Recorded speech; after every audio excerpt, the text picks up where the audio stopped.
আসসালামু আলাইকুম। পড়াশোনা ছেড়ে দিও না, কখনো তাকে ছেড়ে দিও না। কখনো ব্যায়াম করা ছেড়ে দিও না, কখনো সততা ছেড়ে দিও না বা ত্যাগ করো না, কখনো কাজ করা ছেড়ে দিও না। আজকের লেসনে এই টাইপের বাক্য মানে ছেড়ে দিও না বা ত্যাগ করো না, কখনোই করো না, এই টাইপের বাক্য আমরা খুব সহজে কিভাবে ইংলিশে বলবো সেটাই আজকে শিখব। কখনো ছেড়ে দিও না, এই টাইপের বাক্য যখন আমরা বলবো তখন এই একটি স্ট্রাকচার দিয়ে এই টাইপের শত শত বাক্য আমরা ইংলিশে বলতে পারবো।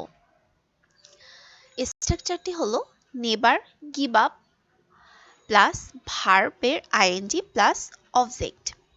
আবার দেখুন, কখনো ছেড়ে দিও না এই টাইপের যখনই আসবে তখনই চোখ বন্ধ করে নেভার গিভ আপ বসাবেন স্ট্রাকচারের শুরুতে, প্লাস ভার্বের আইএনজি প্লাস হলো অবজেক্ট। পড়াশোনা ছেড়ে দিও না, নেভার গিভ আপ স্টাডিং।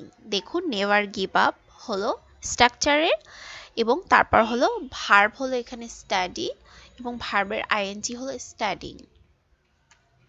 কখনো তাকে ছেড়ে দিও না, নেভার গিভ আপ হিম। কখনো কাজ করা ছেড়ে দিও না, নেভার গিভ আপ ওয়ার্কিং। কখনো শেখা ছেড়ে দিও না, নেভার গিভ আপ লার্নিং। কখনো ব্যায়াম করা ছেড়ে দিও না, নেভার গিভ আপ এক্সারসাইজিং। কখনো সততা ছেড়ে দিও না বা ত্যাগ করো না, নেভার গিভ আপ অনেস্টি। কখনো ভালো অভ্যাসগুলো ত্যাগ করো না।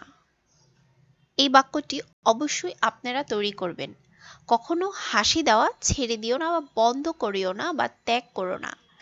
এই বাক্য দুটি আপনারা অবশ্যই নিজেরা মেক করে অবশ্যই কমেন্ট সেকশনে জানাবেন।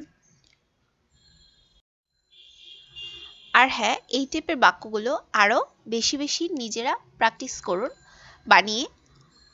আর ভিডিওটি যদি ভালো লেগে থাকে তাহলে অবশ্যই লাইক করবেন, কমেন্ট করে জানাবেন কেমন লাগলো। আর যারা নতুন তারা অবশ্যই চ্যানেলটিতে সাবস্ক্রাইব করে চ্যানেলের পাশে থাকবেন। আল্লাহ হাফেজ, আসসালামু আলাইকুম।